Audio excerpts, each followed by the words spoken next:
إلى حضرة النبي المصطفى رسول الله صلى الله عليه وسلم وآله الكرام. شيخ الفاتحة. أعوذ بالله من الشيطان الرجيم. بسم الله الرحمن الرحيم.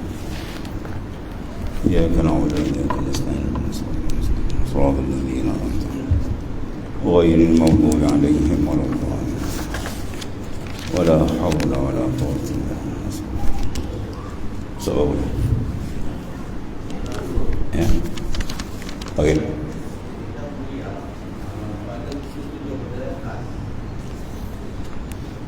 Pertama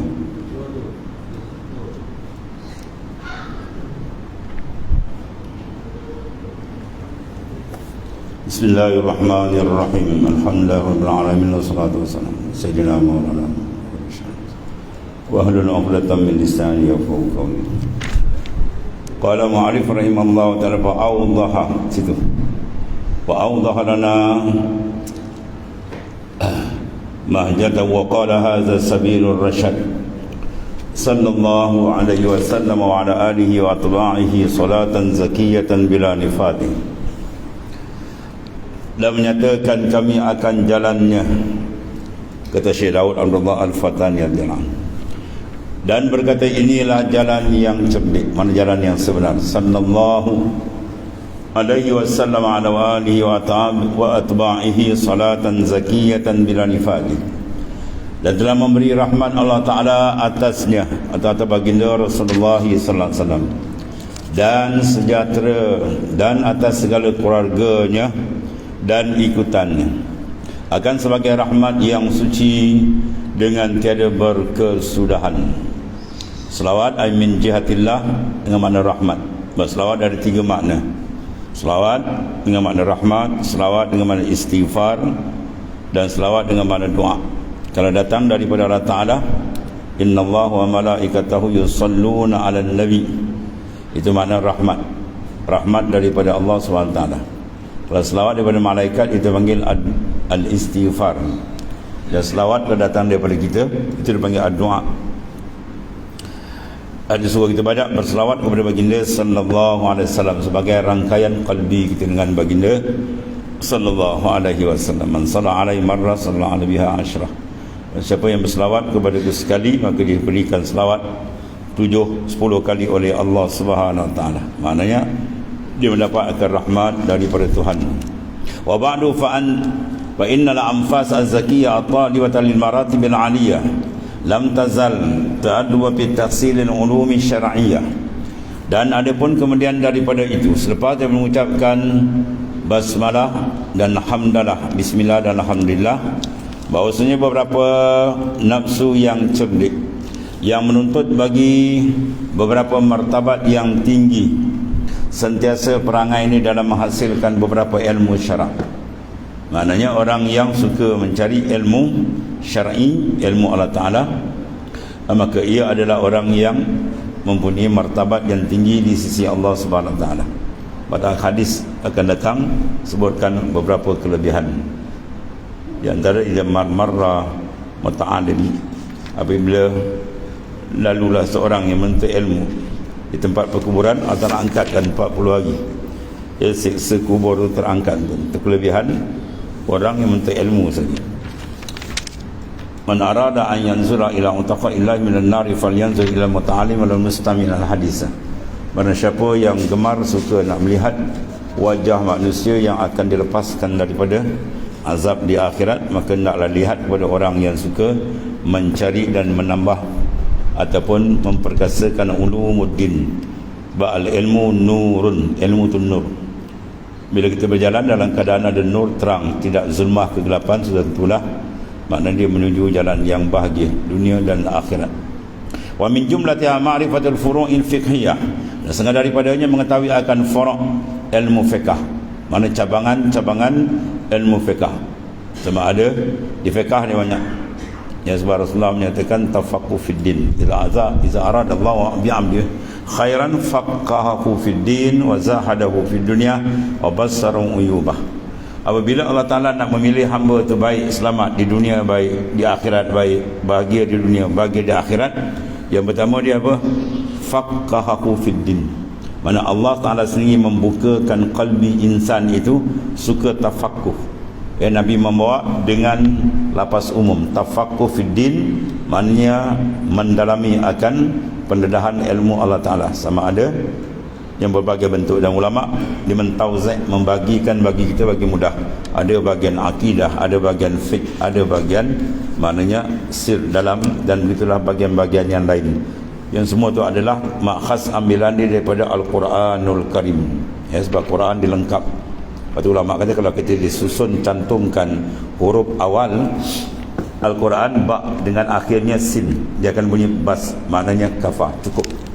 Dalam Quran tu lengkap apa saja di dalamnya untuk melepaskan, menterbiah, menyelamatkan diri manusia, keluarganya, masyarakatnya, negaranya, dunianya, akhirat, semua lengkap dalam Al-Quranul Karim. Maka ulama mengeluarkan daripada Al-Quran tadi, dia tauzik, dibagi-bagikan. Ada bahagian akidahnya, ada bahagian mana ibadahnya, dan seterusnya. Maka min jumlati ma'rifatul furu', setengah daripada dia mengenal akan furu', mana cabangan-cabangan ilmu fiqh. Apa makna fiqh? Ma'rifatul ahkam syariah allati tariquha al-ijtihad, mengenal akan hukum syarak yang mana jalan dia adalah al-ijtihad, ijtihad yang mana telah diberi mandat oleh Rasulullah sallallahu alaihi wasallam kepada orang yang berkeahlian dengan dia di kalangan para mujtahid, umpama imam itu Asy-Syafi'i, Imam Malik, Imam Abu Hanifah, dan seterusnya imam-imam yang lain, yang mana mereka ni diberikan oleh Ta'ala kurniaan untuk mengolah dan mengeluarkan istimbat hukum-hukum dalam Al-Quran dengan kepakaran yang ada pada mereka. Sekurang-kurangnya 12 ilmu dia ada, dia pakar dan 12 ilmu. Jadi siapa yang ada kelayakan ini sebagai imam mazhab, maka diberi otoriti oleh Rasulullah SAW. Iaitulah man ijtahada fa asaba falahu ajran wa man ijtahada fa akhta falahu ajrun wahid. Siapa yang berijtihad betul maka 2 pahala. Kalau tersilap maka dia dapat 1 pahala. Ini pahala ijtihad dalam benda yang dikatakan masuk ruang ijtihadi. Adapun beruang yang tidak ijtihad, itu bukan fiqh. As-salatu wajibah, sembahyang tu wajib, itu bukan fiqh, itu qat'in nas. La ijtihad bin nas, tidak ada ijtihad dalam masalah nas. Adapun furu' benda ijtihadi atau ada ruang ijtihad yang dibenarkan oleh baginda sallallahu alaihi wasallam, dan akan dibincang di belakang ni lah. Ini furu' Di fiqh ni ada furu' fiqh, ada usul fiqh, ada kaedah fiqh, ada kawaid fiqh, ada mustalah fiqh, dia banyak.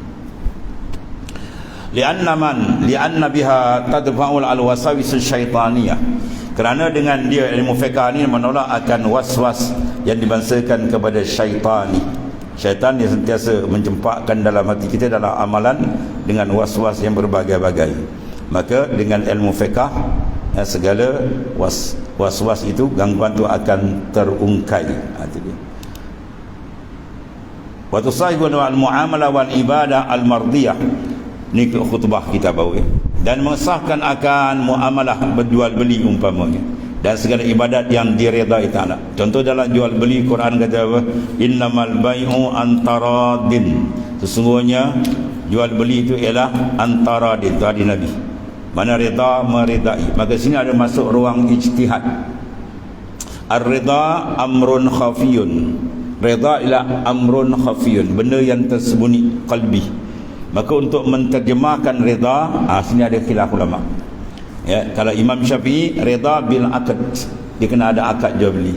Ada pun 3 mazhab lain, dia tak payah akad, bil mu'atah. Yang mu'atah unjuk-unjuk, harga ni berapa? 200, kita bayar 200, dia senyap, sah lah tu. Kalau dia kata 200, kita bayar 150, dia kejauh. Kita 50 lagi kan. Itu mana dia tak reda. Itu mana cukup dengan bil mu'atah. Itu 3 mazhab. Ada pun mazhab Imam Syafi'i tak, dia kena terjemahkan bil akad.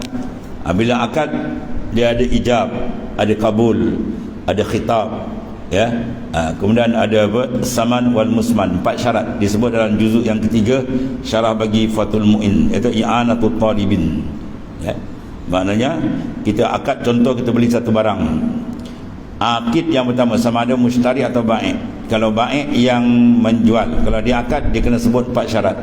Saya jual, itu dia punya ijab, saya jual. Kemudian kena sebut barang tu, musman, barang ini. Ya, kemudian kena ada khitab pada anda, pada tuan. Kemudian kena sebut saman, harga. Itu usah. Saya jual barang ni pada tuan dengan harga sekian. Ya, kalau kata saya jual saya beli apa? Jual apa? Itu bukan mazhab Syafi'i, itu mazhab sendirian berhad. Ya, kalau nak akad dia akad betul. Itu ikut dalam mazhab Syafi'i itu. Dan baik, kalau sekiranya diberi tidak ada akad, bolehkah ditaklid mazhab lain? Boleh. Ya. Kita beli dulu buat rumah, kita tak mandi pekah dulu kan. Kadang-kadang kita beli tak ada akad, beli kayu tak ada akad kan. Habis macam mana nak sodok bagi rumah kita? Kita beli pakaian khusus buat ibadat tak. Pakaian ibadat kita beli tak ada akad, dia beli. Dalam mazhab Syafi'i tak sah kan. Jadi kita boleh taklid mazhab lain, tak apa, tak masalah. Ya. Sebab tu dalam kitab disebut yajuzu taklid walau ba'dal amal. Yajuzu taklid walau ba'dal amal. Boleh kita taklid walaupun dah buat benda tu. Ya, kita dah buat benda tu kan, kita niatkan kita dulu kita buat tu mu'attah, kita ikutlah mazhab yang mengharuskan. Pun boleh, itu dalam fiqh ni.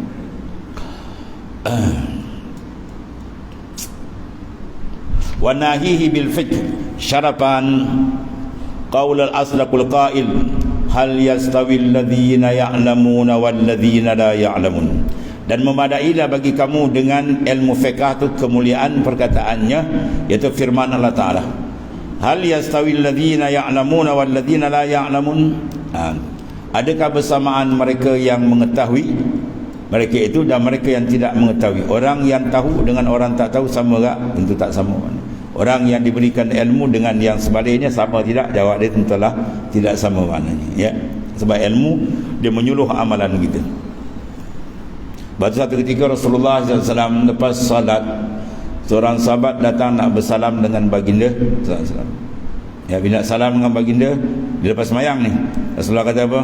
Kum fasalli fa innaka lam tusalli. Bangun semayang balik, kamu tak semayang lagi. Padahal dia lepas semayang di depan Nabi.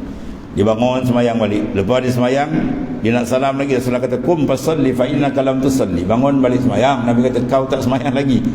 Dia pun surrender. Ya Rasulullah, setakat ni apa tahu. Itu Rasulullah pun ceritakan hadis yang panjang, dipanggil hadis musii'us salah. Dalam Bukhari ada, dalam Muslim ada, di Sahih. Itu Rasulullah cerita daripada awal rukun semayang sampai akhir. Ya, maknanya amal mesti dibina dengan ilmu. Al-amal imamul amal.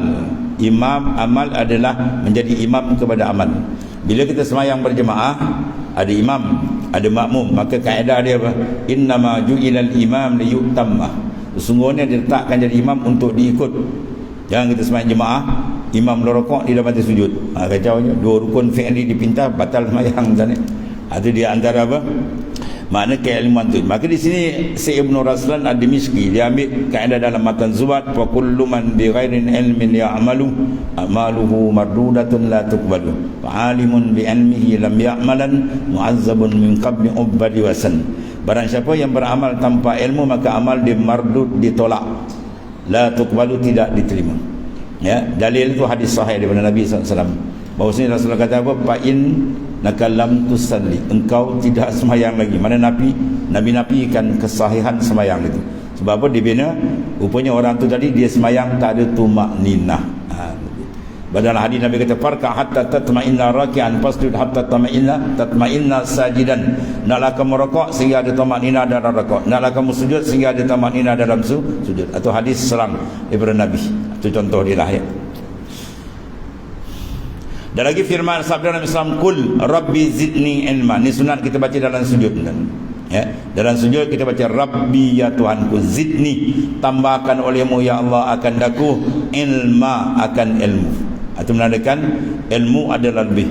Sebab tu Imam Ali atau Sayyidina Ali karramallahu wajhah, dia kata kalau aku nak ceritakan lebihnya ilmu daripada harta, sampai kiamat pun tak habis. Sampai kiamat pun tak habis. Ya, ilmu melihara kamu harta kamu boleh pelihara dia. Ya, lagi banyak harta, lagi banyak rumah tak ada pagar, kan ada pagar, lagi besar ada escort, lagi payah kan. Ya, itu contohlah kita kena jaga dia payah. Adapun ilmu tidak, dia memelihara kamu supaya perjalanan kamu jadi betul dan bersih. Sebab ilmu sifat dia tasfiyah, membersihkan. Ya, al-Islam munazif wa tanazzaku fa innahu la yadkhulul jannah illa an-nazif. Islam ialah agama yang bersih, maka tidak dibenar masuk ke syurga melainkan orang yang bersih. Maka bersih paling kurang 3. Dalam akidah, maka ilmu bersih dia at-tauhid atau ilmu usuluddin, membersihkan akidah.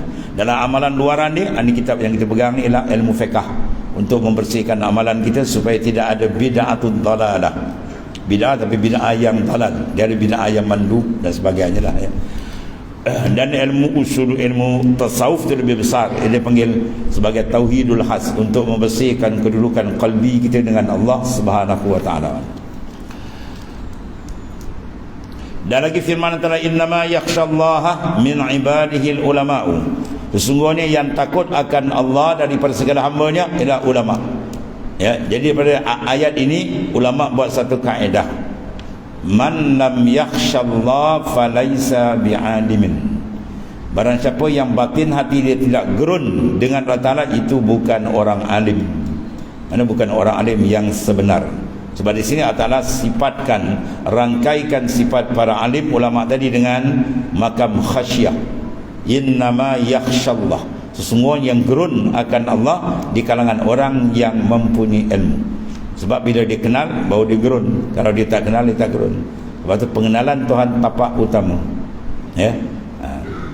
Uhibbu an urifa fa khalaqal khalq. Aku kasih aku dikenal, maka aku jadikan hamba. Jadi hamba tujuan untuk mengenali makrifat akan Allah, itu tajuk besar. Bila dia makrifat dengan sebenar makrifat, confirm dia akan gerun dengan Tuhan. Tapi kalau makrifat dia tapi tak berjejak betul, dia tak gerun dan kalbi dia belum tersentuh. Sebab nur makrifat itu belum masuk betul lagi. Sini akan bahas. Kemudian Sayyidul Awwalin wal Akhirin bersabda, itu Rasulullah SAW, penghulu yang awal dan yang akhir. Ya, sebab baginda ialah penghulu segala makhluk, bahkan penghulu segala rasul, nabi-nabi dan rasul. Itulah martabat ketinggian baginda. Ana sayyidu waladi Adam wala fakhr. Aku penghulu anak Adam, tapi aku tidak berbangga dan bermegah. Betul, sunat bagi kita ta'adduban, beradab dengan Rasulullah SAW. Kita ucap dengan lafaz Sayyidina. Dan sembahyang Allahumma salli ala Sayyidina Muhammad. Adapun orang mengatakan la tusayyiduni fi salah, jangan berbual lafaz Sayyidina sembahyang. Hadis itu bukan sahih, hadis dhaif. Ya, hadis itu hadis dhaif. Dia kata dhaif, ni dhaif dia pula. Hadis kata la tusayyiduni, jangan kau berbual lafaz Sayyidina dan sembahyang. Itu bukan hadis sahih, itu hadis dhaif. Ya. Adapun hadis sahih itu ana sayyidu waladi Adam wala fakhr. Aku penghulu anak Adam, tapi aku tidak berbangga-bangga, aku tidak bermegah-megah. Ya. Jadi oleh kerana itu kita beradab ala sulukil adab, beradab dengan Rasulullah SAW. Kita berbual lafaz Sayyidina, ya, pangkat penghulu. Kalau anak tiap kita nama macam tu, nama dia Dola kan, anak nak pergi sekolah, anak kata oh Dola, mak aku RM2 kata. Oh hajar budak ni kan. Kita marah sebut nama tak sebut bapak kan. Balik pula mak ni Tima, oh Tima dah masak gitu. Wah. Dia panggil aku Tima kan. Kurang hajar punya budak gitu. Kita pun suka panggil dengan gelaran menghormati. Ibu, bapa kita panggilkan bapa, emak, ya. Tak panggil dengan nama. Apatah Rasulullah SAW. Ya, mana orang yang paling hebat, laula kama kanatil aflaq, tidakkan engkau ya Muhammad aku tak jadi ke langit bumi ini. Itu martabat tinggi Rasulullah sallallahu alaihi wasallam, ya, yang mendaki kita mendampingkan diri kepada baginda sallallahu dengan banyak berselawat. Dan lagi sabda Sayyidul Awwalin wal Akhirin, may yuridillahu bi khaira yufaqihu fid din. Barang siapa yang dikehendaki dengan dia oleh Allah Ta'ala kebajikan, keselamatan, kebahagiaan dunia dan akhirat, maka dipahamkan dia pada agama. Riwayat itu syaikhan. Apa syaikhan? Dua syekh yang besar dalam hadis, Bukhari dan Muslim. Martabat hadis bila ditahri oleh, dikeluar oleh merawat Bukhari Muslim, martabat dia yang kedua, bawa Quran. Lepas Quran, hadis. Hadis mana yang paling kuat? Syaikhan. Riwayat Bukhari Muslim, kemudian Bukhari saja, kemudian Muslim saja, Tirmizi, Abu Daud tersusunan kesahihan dia. Bila rawahul Bukhari Muslim, syaihan ni hadis kuat ni. Didatangkan dalam hadis ni oleh Rasulullah dalam hadis yang sangat sahih ni, may yurid, barang siapa yang mendakilah, ya, mengendaki Allahu oleh Ta'ala bihi dengan dia, dengan man, siapa tadi? Khairan. Mana orang tu bila Allah Ta'ala nak pilih dia jadi baik, jadi selamat, jadi bahagia dunia akhirat, maka yufaqihu fid din. Allah Ta'ala beri dia faqih. Apa makna faqih? Dia memahami akan urusan dalam agama dia. Ini di antara hadis yang terang kepada kita bahawasanya al-ilmu, masya-Allah, tu nikmat paling besar ni, ya, kepada insan. Sebab tu kita bersyukur kepada Allah Taala bila Allah Taala pilih kita jadi ahli ilmu. Ya, jadi ahli ilmu. Semua pilihan dia, bukan pandai kita. Kita tak ada apa, tak ada. Semua ada kurniaan daripada Allah Subhanahu wa taala. Dan daripada Sayyidina Abi Hurairah radhiyallahu an, bahwasanya Rasulullah SAW bersabda, ma abadallahu bi syai'in afdal min fiqhi fid din. Tidak ada satu perkara yang mengerjakan amal ibadat akan Allah Ta'ala dengan satu yang terlebih daripada faham akan agama. Riwayat At-Tirmizi. Dan Sahih Tirmizi, mana Rasulullah mendedahkan kepada kita afdalul a'mal ila at-ta'allum, ilmu. Sebab itu didedahkan al-ilmu imamul amal wal amal tabi'uhu. Ilmu ada menjadi imam kepada amal, dan amal tu menjadi makmum dia. Dan daripada Ibnu Mas'ud radhiyallahu anhu katanya, sabda Rasulullah SAW, la hasada illa fisnatain, rajulun ataqullahu malan fasallatahu ala halakati bil haqqi, wa rajulun ataqullahu hikmah bahwa yaqdihi biha wa yu'allimuhan nas. Tiada hasad yang dilobakan maksudnya, melainkan pada dua perkara. Mana kita tidak boleh berhasad dengki, sebab hasad dengki ni bahaya besar, dan dia memakan seluruh amal kita. Al-hasadu ya'kulul hasanat kama ta'kulun nalul khatab. Hasad dengki ni dia makan segala amal kita yang dah jadi tu. Kita nak jadikan amal tu tuan timur satu hal kan, bila bersih cantik dah tiba-tiba batal pula. Dimakan oleh satu penyakit. Apa dia? Al-hasad. Hasad di mana apa? Ya, dia nak menghapuskan nikmat orang lain. Itu mana hasad. Kalau iradatul khair lil ghair, itu nasihat. An-nasihat mana apa? Iradatul khair lil khair. Kita nakkan kebajikan tu ada pada sahabat ini. Itu nasihat. Ada pun hasad tak? Ya. Jadi kenapa ke dalam bab hasad ini begitu hebat sekali? Allah Ta'ala batal habis amalnya. Kama ta'kulun narul khatab. Bandingan dia macam api memakan kayu kering. Api kalau marak dia makan kayu basah pun habis, dan apatah lagi kayu yang kering habis dimakan. Sebab apa? Di sini ada makna besar. Hasad pada nikmat, sama nikmat duniawi, lebih lagi nikmat ukhrawi yang ada pada insan yang Tuhan taksis pada iradat. Nikmat yang ada pada seorang adalah benda ma khassasallahu bil azal, benda yang Tuhan dah tentu pada azal. Bila dia hasad, bermakna seolah-olah dia protes penentuan Tuhan. Sini bahaya ni. Seolah dia protes, kenapa beri kat dia, ya, patut beri kat aku seorang, yang macam tu maknanya. Ni berat. Itu hasad ni seolah-olah dia melawan Tuhan, ya, dia tak setuju dengan taksis penentuan Tuhan, maka oleh kerana Tuhan batalkan habis ya amalan ni. Itu maknanya sengaja daripada penyakit qalbi yang menyebabkan hati insan tu kotor, dan dia tidak boleh masuk dalam hadrat marifat Tuhan yang sebenarnya. Kecuali dia boleh hasad sini, tapi hasad sini bukan mana hasad yang tadi. Hasad ni mana ghibtah. Ghibtah ni makna kita nak jadi macam orang tu punya dapat kejayaan, dengan kita tidak ada perasaan untuk menghapuskan ataupun menghilangkan nikmat dia. Ya, kita tengok orang tu berjaya, kita nak jadi macam dia juga. Ya, tengok orang jadi baik, kita nak jadi baik dengan dia. Dapat nikmat, dah dapat nikmat macam dia, tapi tidak kita hasadkan akan dia. Itu panggil ghibtah. Melainkan dua perkara. Pertama, yang ni kita jadi contoh. Seorang lelaki yang didatangkan Allah Ta'ala harta, Tuhan bagi dia kekayaan, maka dikerasi, mana diuruskan akan dia atau membelanjakan pada jalan yang sebenar. Dia infak jalan Tuhan, dia belanjakan, membantu dan sebagainya. Yang ni boleh. Kita tengok seorang ni, dia dapat harta, diguna jadi baik, kita pun nak jadi macam tu juga. Itu dipuji oleh syarak maknanya. Dan satu lagi, laki-laki yang didatangkan Allah Ta'ala akan dihikmah, mana ilmu, maka ia menghukumkan dengan dia dan diajarkan akan dia akan orang lain, dan dikenaki dengan hasad di sini yang dibenar ialah ghibtah, ialah mencintai ia sumpah. Mana nak jadi begitu juga. Jadi nak sampaikan akan ilmu Allah SWT. Sebab Nabi beri satu mandat besar, dia panggil apa? Tauliah besar. Balli wa anni walau ayatan, sampaikan dari aku walaupun satu ayat. Ya, kita menyambung lidah Rasul, itu kerja yang amat besar. Semua orang boleh buat benda. Dan Rasulullah ada beri mandat, dapat kita sampaikan, dan itu merupakan sedekah yang paling besar. Afdal sadaqah an yata'allama al-mar'ul muslim ilmah summa yu'allimu akhahul muslim. Afdal sadaqah, sedekah ni maknanya benda yang amalan yang besar. berjalan-jalan tasawuf, jalan-jalan sufi, kita dikehendaki melakukan sedekah setiap hari. Dituntut. Dia tak kata wajib. Sebab apa? Tazkiyatun nafs, menyucikan jiwa kita supaya mengeluarkan hubbud dunia daripada qalbi. Banyak mana tu ikut masing-masing. Nak bagi RM1 ke 50 sen ke ikutlah. Mak kita beritahu mana isyarah ikhrajul mahabbatud dunya ila minal qalb. Mana kita isyarat keluarkan mahabbah dunia yang menjadi hijab kita dengan Allah Ta'ala. Maka sedekah tu afdal. Dan masa dalam kaedah kita, kaedah fiqh, al-amalul muta'addi khairun min amalil qasid. Amal yang bentuk mujawazah, memberikan kebahagiaan pada orang lain, itu lebih afdal daripada buat amal untuk diri sendiri. Itu kaedah dia. Ya, jadi kita buat, maknanya membantu orang lain itu pahala yang amat besar. Maka di antara sedekah hissiyah dengan sedekah maknawiyah, maka sedekah maknawiyah lebih afdal. Sedekah hissiyah zahir, kita membantu makanan umpamanya untuk zahir. Tapi kalau maknawi, ilmu, jalan makrifat, atau lebih besar, infak ini beri.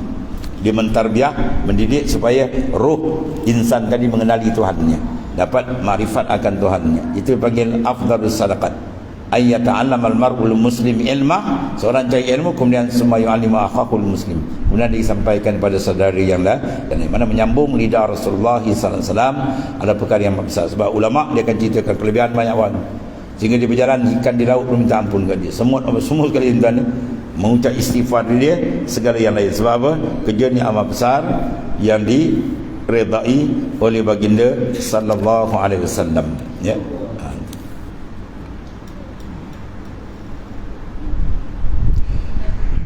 Dan daripada Sahal bin Sa'ad radhiyallahu an bahwasanya Rasulullah SAW bersabda bagi Sayyidina Ali karamajah, satu lagi hadis Nabi, fa wallahi la an yahdiyallahu bika rajulan wahidan khairun laka min humurin na'am.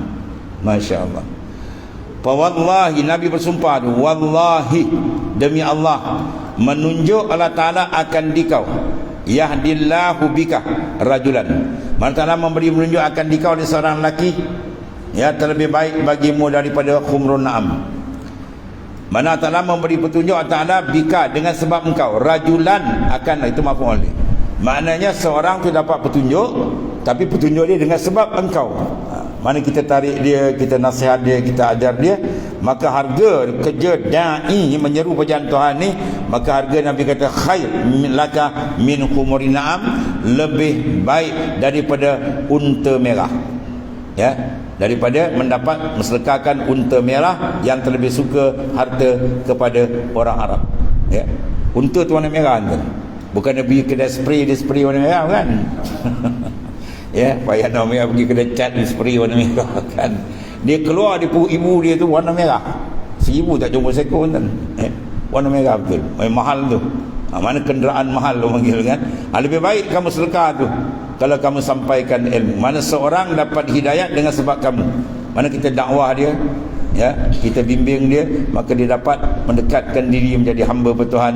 Maka harga orang yang buat kerja itu terlalu mahal di sisi Allah Ta'ala. Wa man ahsanu qawlan mimman da'a ila Allah. Siapakah orang yang terlebih baik yang kerja dia menyeru orang pada jalan. Dan jawatan ni Rasulullah offer semua secara umum, sampaikan walaupun satu ayat. Dan Imam Nawawi sebut dalam Al-Azkar, mana-mana kelebihan yang telah sampai kepada kamu walaupun sekali naklah kita buat, ya, supaya akhirat Tuhan beri kita dapat benda tu, tak ada tertinggal. Biasa Tuhan beri ni Allah tak sempat, Allah terlupa, Allah tak ada masa, rugi, ya.